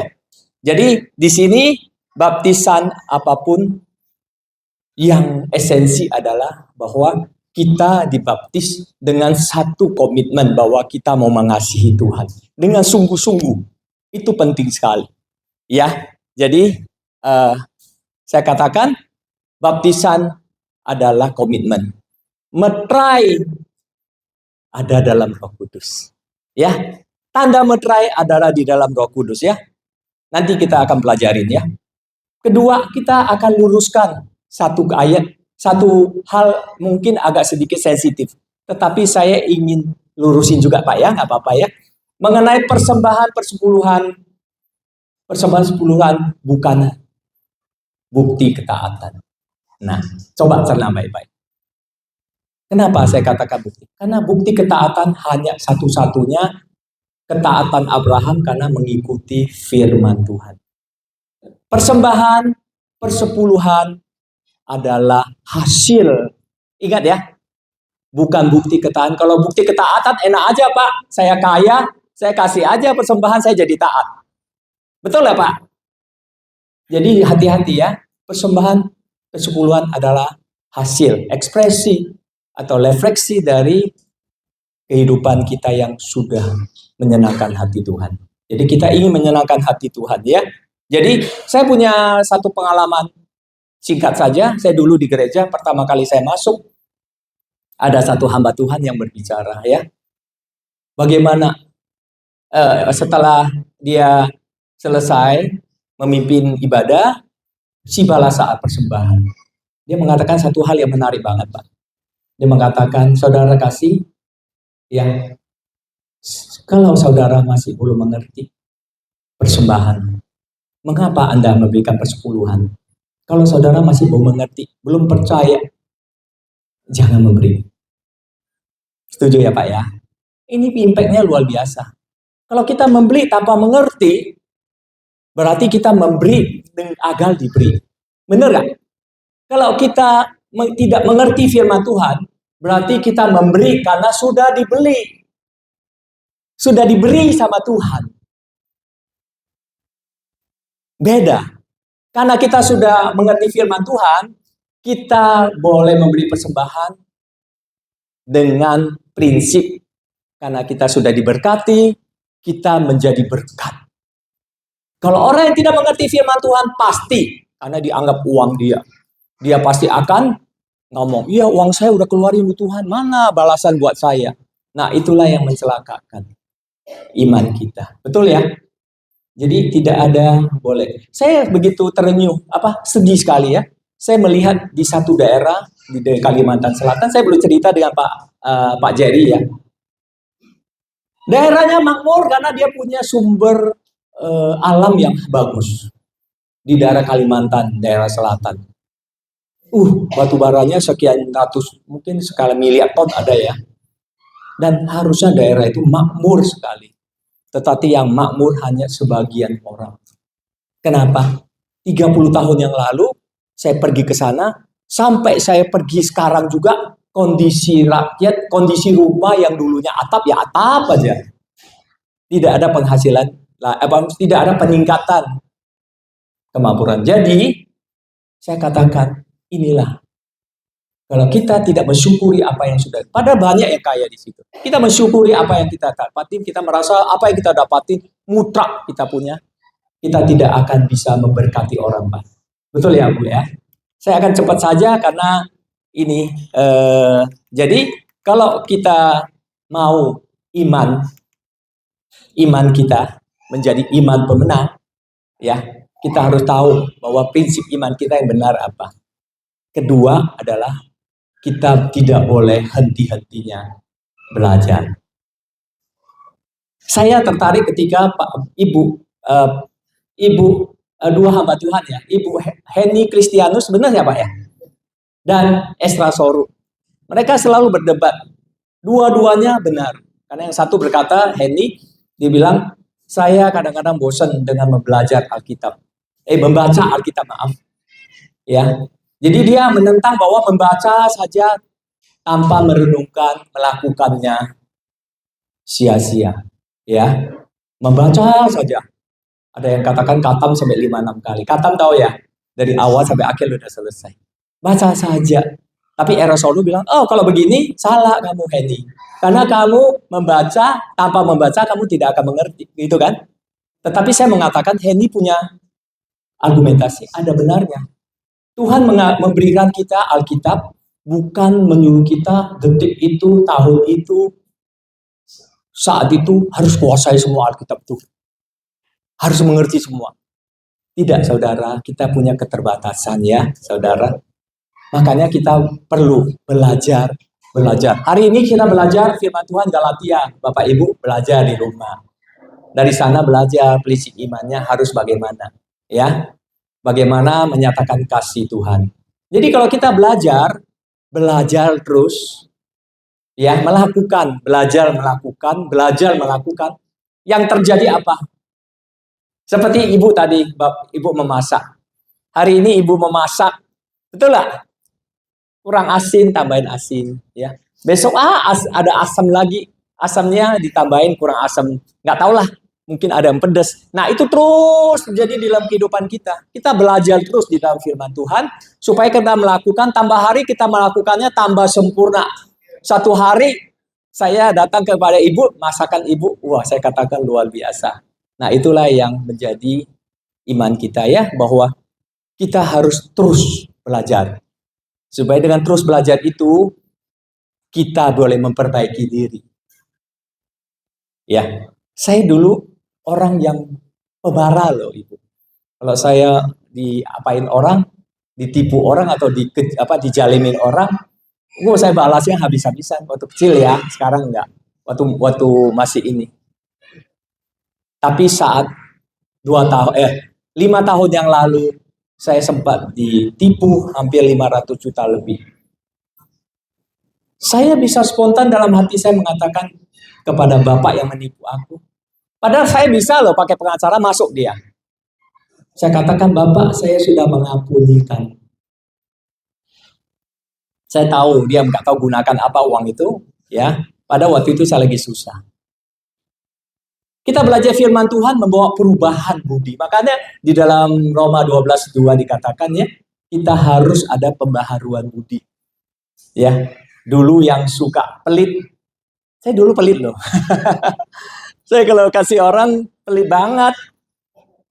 Tapi Tuhan taruhkan hati, kemurahan hati, saya boleh memberi lebih. Saya memberi tanpa memikirkan. Tentu saya punya keterbatasan ya Pak Jerry ya. Tapi ketika saya ada, saya pasti memberi. Ya, perubahan-perubahan ini harus terjadi. Bapak juga ya. Bapak kalau emosi, coba berdoa dengan Roh Kudus. Roh Kudus akan berikan Bapak kelebutan hati, ya, kemurahan. Jangan khawatir Pak, ya. Kita hidup bukan daging lagi. Jadi jangan ikutin daging. Ikutin daging kita akan habis ya. Tapi ikutin roh dan kebenaran, ya. Kemurahan Tuhan. Banyak perubahan-perubahan terjadi di dalam kehidupan kita. Makanya ketiga adalah hidup yang berbuah. Ketika kita mengalami pembaharuan itulah, maka kita bisa berbuah. Berbuah bukan karena Bapak Ibu tanam terus berbuah loh, bukan ya. Tapi ini hanya satu konotasi di situ. Maksudnya hanya satu contoh. Berbuah. Kenapa berbuah?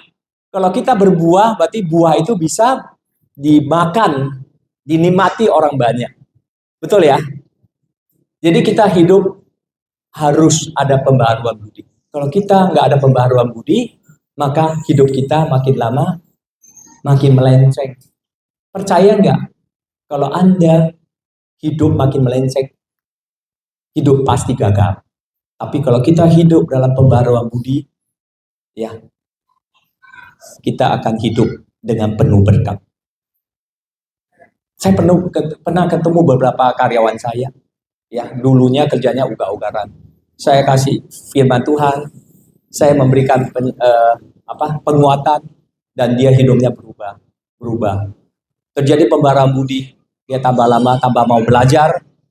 Sekarang menjadi salah satu karyawan terbaik saya. Amin.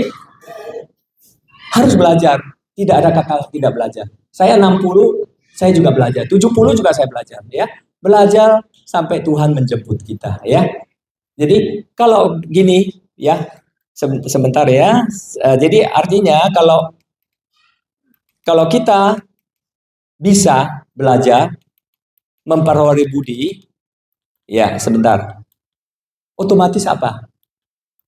Otomatis kita pasti rajin ke gereja. Betul nggak? Jadi kalau gini gereja nggak perlu disuruh. Bapak Ibu harus datang ke gereja. Karena pembaruan budi, karena kita pasti ingin ke gereja. Dan tadi saya katakan bahwa persepuluhan persembahan adalah hasil ketaatan. Artinya begini, saya seumur hidup tidak pernah disuruh dan tidak pernah mau disuruh untuk memberi persembahan persepuluhan. Karena saya tidak mau disuruh. Karena saya melakukan itu karena hati saya. Betul ya Pak ya? Jadi kalau kita memberi persembahan disuruh itu percuma. Mending kalian tidak tahu mengenai persembahan, jangan memberi. Makanya tadi itu bagus sekali. Ya, persembahan harus diberikan dengan hati yang mengasihi Tuhan. Kain dan Habel, kenapa kok Habel diterima? Itu membuktikan Tuhan melihat hatimu, bukan melihat duitmu. Ya, hatimu datang mengasihi Tuhan, persembahanmu diterima. Ya, terus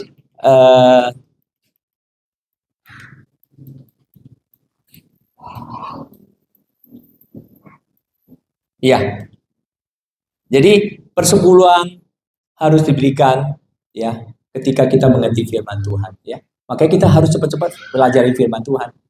Ya, kita memberi persepuluhan ya.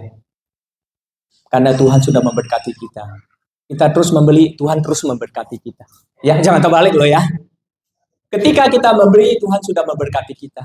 Tuhan terus memberkati kita, kita diberi, kita memberi lagi. Jadi kita diberi untuk memberi ya, bukan kita memberi untuk diberi. Ya. Jadi sekali lagi, apapun doktrin sepanjang tidak melanggar prinsip Alkitab, go ahead ya. Saudara, kita hidup jangan melekat kepada kedagingan, tetapi kita bersandar kepada Roh Kudus ya. Kita semua, saya yakin, adalah umat-umat pemenang. Tapi kalau kita melenceng, kita menjadi umat loser, pecundang ya.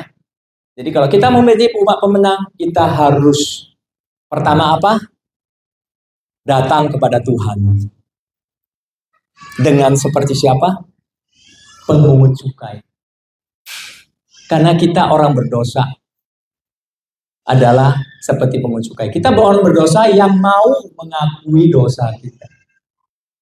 Orang Farisi, orang berdosa tetapi tidak mau mengakui. Maka Tuhan Yesus di firman Tuhannya berkata bahwa orang Farisi, orang pengemuk cukai inilah yang dibenarkan.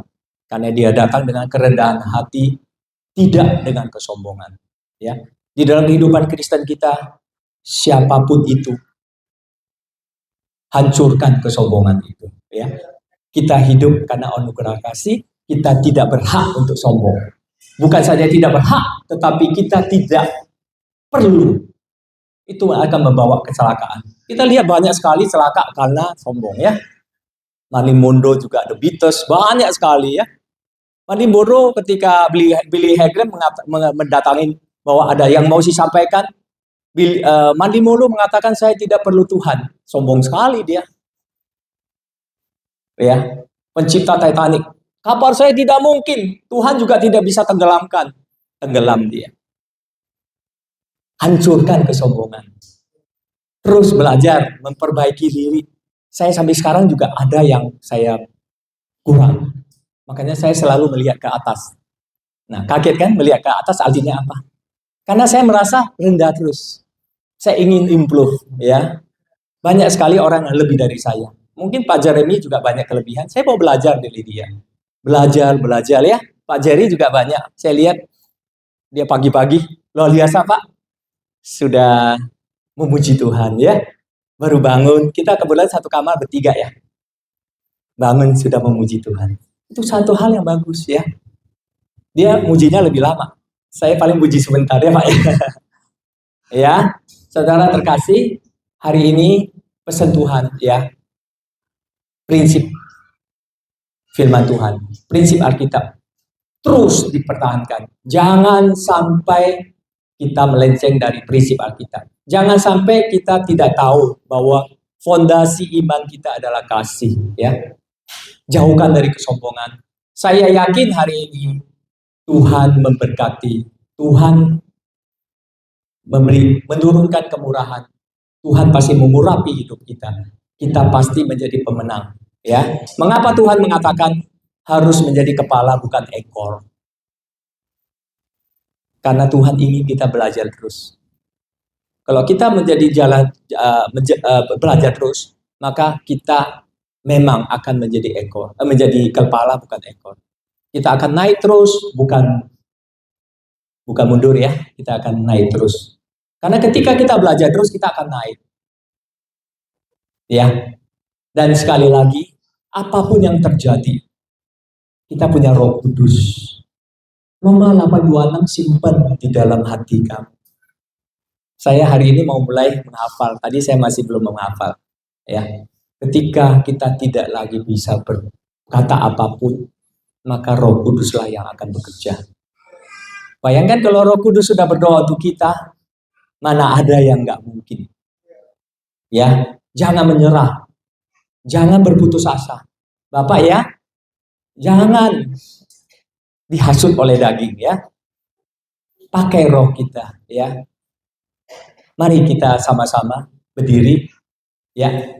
Kita akan nyatakan bahwa kita tidak pernah menyerah. Jangan pernah menyerah. Pak Jerry, saya mohon dibantu ya.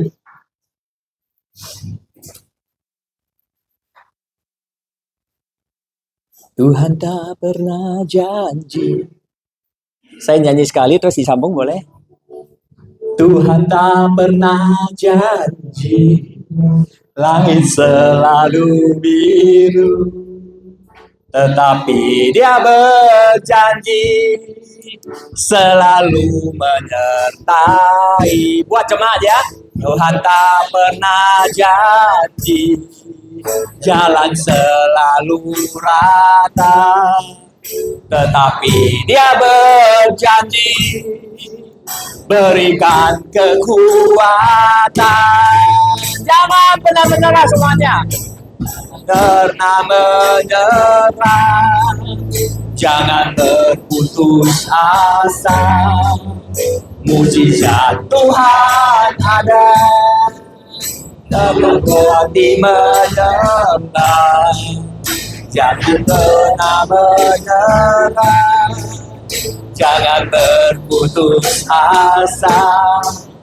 Mujizat Tuhan ada bagi yang setia dan percaya. Sekali lagi, saya ingin lebih sungguh lagi kita. Gak pernah janji langit selalu biru, tapi dia berjanji. Tetapi dia berjanji selalu menyertai. Tuhan tak pernah janji jalan selalu rata, tetapi dia berjanji berikan kekuatan. Jangan pernah menyerah, jangan berputus asa. Jangan berputus asa. Mujizat Tuhan ada saat hati menyembah dan berputus asa. Jangan berputus asa. Mujizat Tuhan ada bagi yang setia dan percaya. Baik, kedua, ulangi lagi. Jangan pernah menyerah. Jangan pernah menyerah. Jangan berputus asa. Mujizat Tuhan ada saat hati menyembah. Jangan pernah menyerah. Ada yang mau didoain? Silakan maju ke depan. Mujizat Tuhan ada bagi yang setia dan percaya. Kita terus nyanyikan lagu ini. Saya minta tolong Bapak, jangan berputus asa. Mohon dinyanyikan terus ya.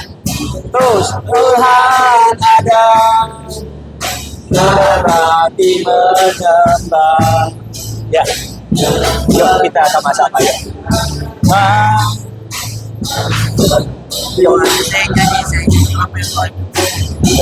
Tuhan ada bagi yang setia dan percaya.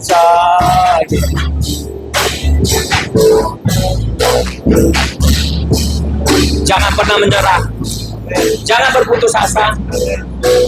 Kita tahu kita adalah umat pemenang. Apapun yang terjadi dalam kehidupan, pastikan bahwa kita akan tampil sebagai pemenang. Tuhan selalu berikan kemurahan, asalkan kita mau sungguh-sungguh datang kepada Dia dengan segala kerendahan hati. Lepaskan kesombongan, maka urapan Tuhan akan turun. Jangan khawatir hidupmu. Segala apapun yang perkara dapat kau tangguh di dalam nama Tuhan Yesus, Dia akan memberikan kekuatan kepadamu. Haleluya. Amin. Haleluya. Bapak, engkau tahu isi hatinya Tuhan. Bapak siapa namanya? Hah? Pak siapa? Pak Sama. Surat. Hah? Jarwo. Tuhan, di hadapan saya Jarwo.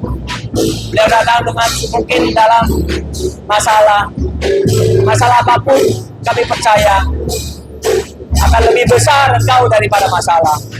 Karena itu kami percaya dan doakan kiranya kemurahan-Mu turun atasnya, kasih setiamu berkat-Mu. Kalau ada sakit penyakit di dalam tubuh dia, kami hadir di dalam nama Tuhan Yesus. Kiranya boleh disembuhkan. Jadikan dia anak-anak-Mu Tuhan, yang selalu mengandalkan Engkau Tuhan, yang selalu hidup dalam kasih-Mu Tuhan, dan selalu ingin belajar firman-Mu Tuhan, sehingga dia boleh hidup terus berjuang. Berkati dia Tuhan, hanya di dalam nama Tuhan Yesus. Haleluya. Amin. Nama Bapak siapa? Pak Petrus. Pak Petrus. Bapak di surga, di hadapan saya Petrus, Pak Petrus adalah salah satu anak-Mu. Tolong dia Tuhan.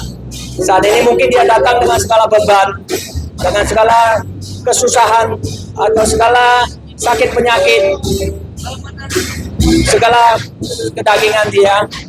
Kami mohon dalam nama Tuhan Yesus, Engkau angkat semuanya itu, Engkau berikan kelegaan. Kami percaya Tuhan Yesus akan memberikan kelegaan, kemurahan-Mu Tuhan turun. Terima kasih Tuhan Yesus. Roh Kudus terus bekerja, karena kami percaya Roh Kudus adalah roh yang bukan menimbulkan ketakutan, tetapi roh yang membagikan kekuatan, kasih dan ketertiban.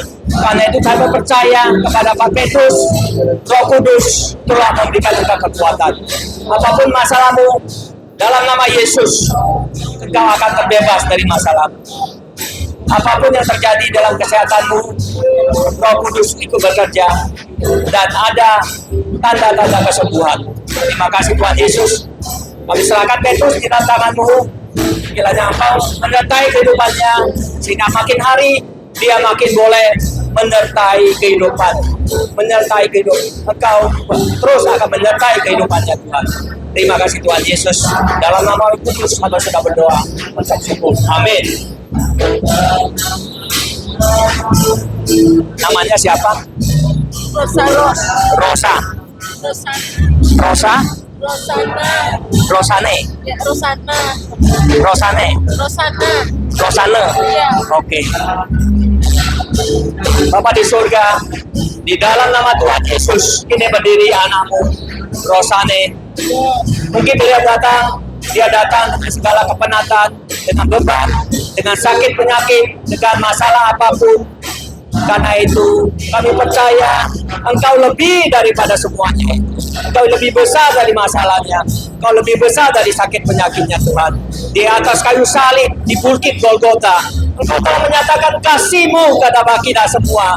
Karena itu kebangkitan-Mu juga akan menyatakan bahwa kami juga sebagai pemenang. Karena itu saya berdoa Tuhan secara khusus untuk Rosana. Engkau juga menyertai dalam kehidupan-Mu, kehidupan dia Tuhan. Roh Kudus yang Engkau utus Tuhan adalah roh yang memberikan kekuatan. Kami berdoa sekali lagi, kiranya Roh Kudus memberikan kekuatan kepada Rosani, supaya dia boleh terus berjalan di dalam firman. Berkati dalam kehidupannya. Kalau dia ada masalah apapun, saya percaya dengan kerendahan hati dia datang kepadamu. Dengan segala dosa, dia mau mengakuinya, maka Engkau akan memberkati hidupnya. Terima kasih, biarlah dia terus menjadi pelaku-pelaku firman-Nya. Terima kasih Tuhan Yesus. Di dalam nama Tuhan Yesus, Anda sudah memberkati Rosani dengan kasih-Mu. Terima kasih Tuhan Yesus. Haleluya. Amin. Ibu, Tuhan pasti menguatkan ya Bu ya. Ya, nanti kita bicara ya. Ya, Tuhan memberkati. Ya, Bu ya. Kuatkan ya Bu. Bagi yang setia dan percaya. Sekali lagi, bagi yang setia dan percaya, setia dan percaya.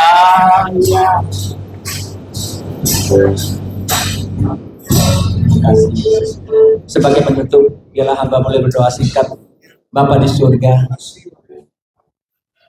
Engkau begitu mengasihi kami. Engkau begitu kemurahan hati. Kami merasa begitu kecil di hadapan-Mu Tuhan.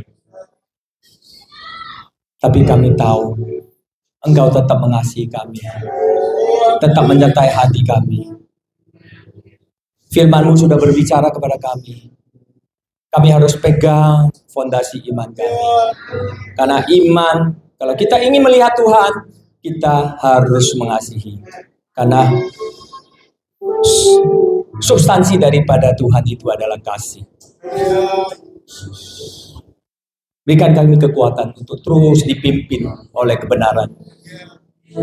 Biar kami terus boleh pegang terus prinsip kebenaran itu. Terima kasih Tuhan Yesus. Sekali lagi kami berdoa untuk jemaat GPDI Immanuel Lematang ini. Tolong Tuhan, Engkau lihat kesungguhan hati mereka. Engkau lihat bagaimana mereka begitu bersemangat. Engkau lihat bagaimana mereka dengan ketulusan hati. Secara khusus dengan Gembala Pak Jelemi, Pak Pendeta Jelemi. Engkau juga lihat bagaimana dia mau datang ke tempat ini. Mau masuk dalam proses. Sehingga dia sekarang boleh menang. Kemurahan Tuhan turunlah atas keluarga dia. Berkati dia kehidupannya. Saya percaya Engkau akan menjadikan dia kepala bukan ekor. Engkau akan menjadikan dia naik terus. Dengan dia boleh terus belajar, dia boleh terus naik. Dia boleh terus menyenangkan hatimu Tuhan. Kepada jemaat semua di sini, hamba secara khusus berdoa. Kesetiaanmu, kasih setiamu akan selalu bersama dengan mereka, menyertai kehidupan mereka. Bila mereka terus taat dalam kasih-Mu, terus ingin belajar dan melakukan firman. Jadikan mereka pelaku firman, sehingga terjadi pembaharuan budi. Sehingga mereka boleh berhidup berbuah. Mereka menjadi garam dan terang dunia. Sehingga boleh semua orang yang melihat jemaat ini seperti melihat Kristus. Ketika mereka melihat terang itu, mereka melihat Kristus dan memuliakan Bapa kita di surga. Terima kasih Tuhan Yesus. Hamba sudah berhenti berbicara, tapi hamba percaya Roh Kudus terus bekerja di dalam kehidupan kita, di dalam hati kita, supaya kita tidak lepas daripada kasih Kristus. Roh Kudus adalah roh kekuatan. Roh Kudus adalah roh ketertiban. Roh Kudus adalah roh kasih. Sehingga kita boleh berbuah dan menyenangkan hatimu Tuhan. Kami lihat di dalam Yohanes 15:9 Engkau menyatakan bahwa karena Bapa telah mengasihi aku, maka aku telah mengasihi kamu, supaya kasih-Mu tetap tinggal di dalam aku. Bapa, sangat bersyukur hari ini saya boleh berkunjung di dalam jemaat ini Tuhan. Kami mohon berkat-Mu, penyertaan-Mu. Kami sekali lagi dengan kerinduan melihat jemaat ini makin terus bertumbuh. Mereka boleh terus mendapat penyertaan. Hari ini mungkin yang isi 30-40. Saya akan lihat bahwa ke depannya kursi-kursi ini tidak ada yang kosong lagi. Karena apa? Karena penyertaan Tuhan. Karena kemurahan Tuhan. Kursi ini tidak ada kosong. Bahkan suatu saat gereja ini akan bertambah besar. Dengan satu iman bahwa kita mengasihi Tuhan. Terima kasih Tuhan Yesus. Terima kasih. Kami serahkan semuanya dari awal pertengahan acara ibadah ini. Kiranya semua yang mengikuti termasuk hamba-Mu boleh mendapat berkat. Terima kasih Tuhan Yesus. Di dalam nama-Mu yang kudus, hamba sudah berdoa, mengucap syukur. Amin. Saya kelamaan ya.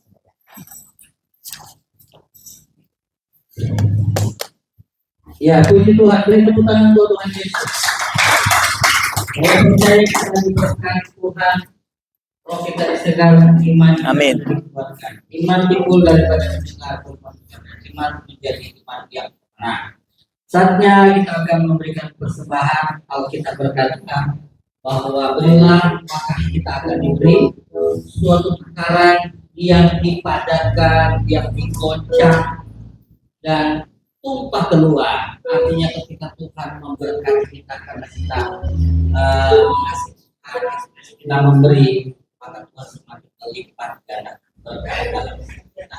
Kita memberi bukan supaya diberkati, tapi kita memberi karena kita sudah diberkati. Haleluya. siapkan kita dengan iman, dengan sukacita. Siapkan korban syukur kita, siapkan milik Tuhan masuk keluar. Ketika Tuhan menggerakkan kita, apa yang dari Tuhan tidak kita beri. Kita nyanyikan ujian, ucapkan dan lihatlah betapa baiknya engkau Tuhan.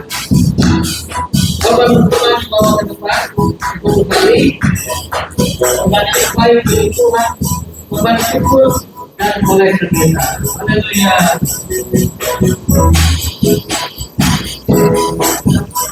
Dan lihatlah betapa baiknya Tuhan, rasakan dan nikmati kasih setia,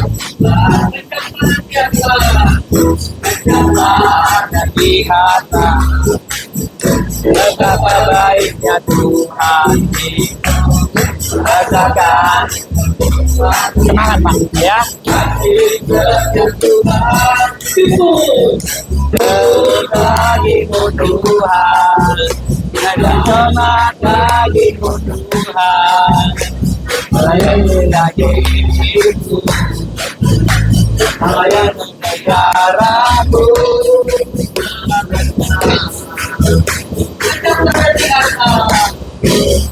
Pecahlah dan lihatlah betapa baiknya Tuhan itu. Rasakan dan lihatlah kasih setia Tuhan. Pecahlah dan lihatlah betapa baiknya Tuhan itu. Rasakan dan lihatlah setia Tuhan. Bagimu Tuhan, selamat bagimu Tuhan. Layak menjadi layak negaraku. Syukur bagimu Tuhan, selamat bagimu Tuhan.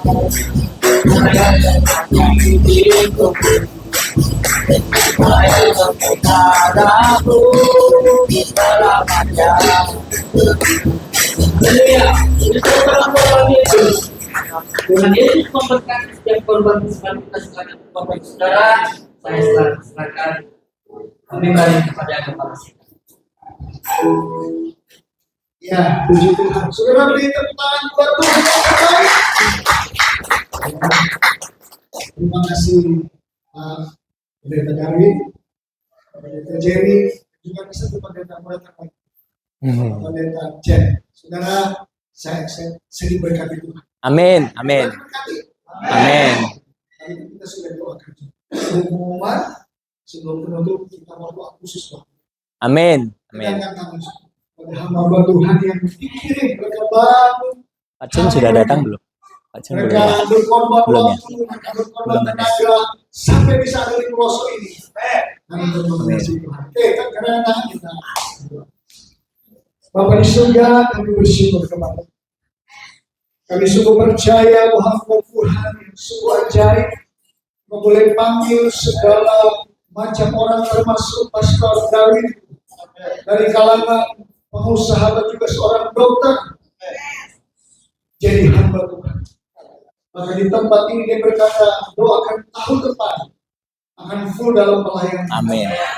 Biarlah kekurangan Tuhan, biarlah kekuatan Tuhan mengalir Tuhan. Bahkan kebenaran yang disampaikan Tuhan memberkati umat dimanapun mereka berada. Biar benar ini Tuhan bergerak dalam rencana Tuhan. Baik Pastor Dani, Pastor Jerry, juga Pastor Jen. Tuhan sudah memberkati mereka Tuhan.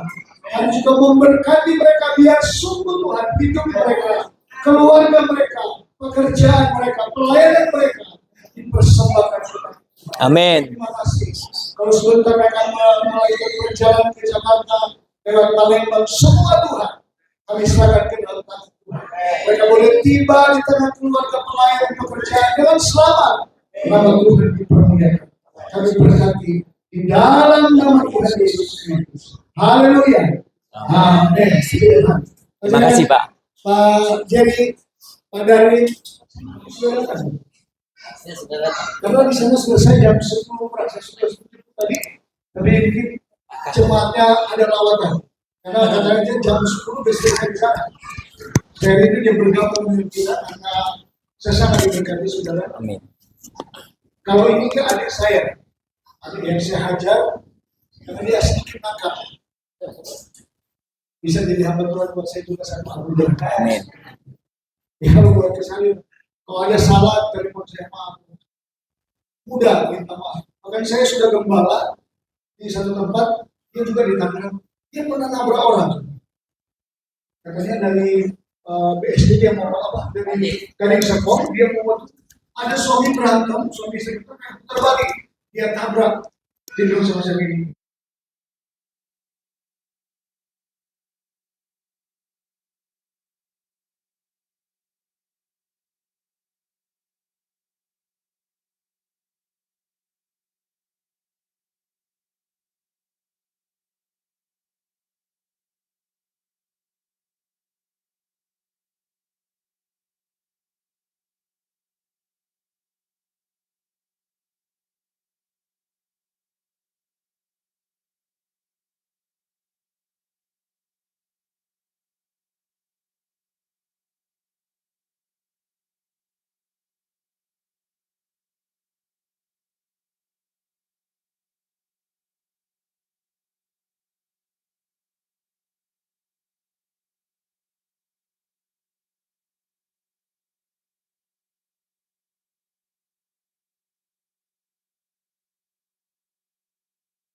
lagi bisa 200 Pak.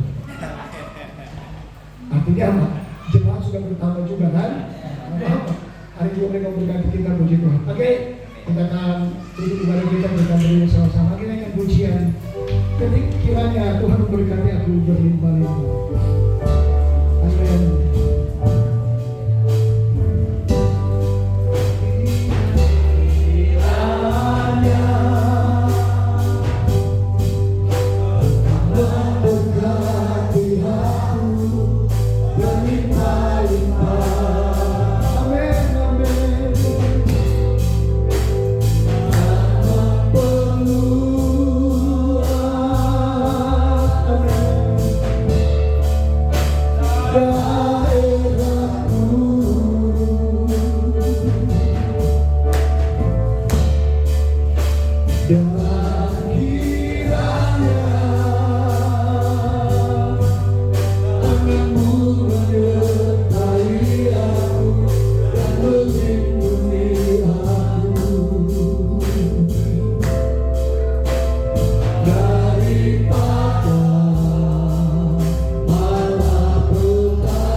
Inilah menjadi doa kami Tuhan.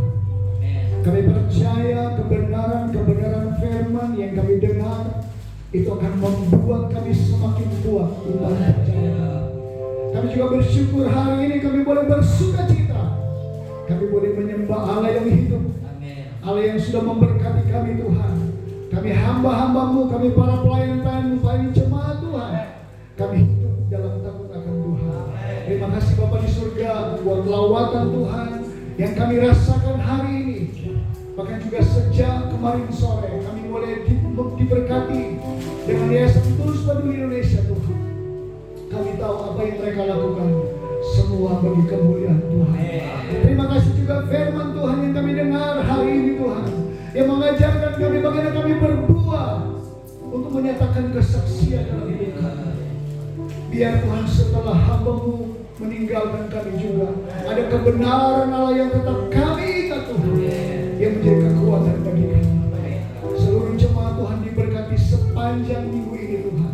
Apapun yang sedang kami gumuli, kami percaya di dalam nama Yesus ada jalan keluar Tuhan. Kami sungguh bangga punya Allah yang ajaib. Tuhan, gereja ini boleh ada di tengah-tengah kaum Kedar dan Ebayok. Biar gereja ini juga menjadi terang dan garam Tuhan. Biar juga kami sebagai umat Tuhan menjadi terang dan garam Tuhan. Baik kami yang di Lematan, baik mereka yang ada di Muara Enim, baik mereka ada di Gunung Mega, baik mereka ada di Lahat, dimanapun Tuhan percayakan kami Tuhan. Di sana ada mujizat Allah, di sana ada pertolongan Allah, di sana ada pembelaan Tuhan yang tidak terbatas Tuhan terjadi dalam hidup kami. Terima kasih Bapa di surga. Kami mengucap syukur buat lawatan Tuhan. Apa yang sedang terjadi juga di bangsa kami mengalami krisis Tuhan. Tapi kami tahu ada doa kami orang percaya ke pemerintahan kami. Mulai dari tingkat pusat, tingkat daerah sampai di pelosok ini Tuhan. Pemerintahan kami ada di tangan Tuhan. Kami boleh melihat berkat pembelaan Tuhan. Kami mengucap syukur buat anugerah bagi kami. Terima kasih Bapa di surga. Sebentar Tuhan, biar kiranya Tuhan yang menyertai kami. Mari kita keadaan tangan kita mau pulang ke rumah kita masing-masing. Bapa di surga, kami sungguh bersyukur. Kami ada dalam berkat daripada Allah Bapa. Kami ada dalam kecintaan daripada Tuhan. Dan kalau sebentar kami mengakhiri ibadah kami ini Tuhan, biarlah persekutuan kekal daripada Allah Bapa dan perhantaran dari Roh Kudus menyertai kami sekalian. Mulai hari ini sampai Maranatha Tuhan datang kembali di dalam nama Tuhan Yesus. Mari kita nyanyikan pujian. Bapa, terima kasih. Bapa, terima kasih.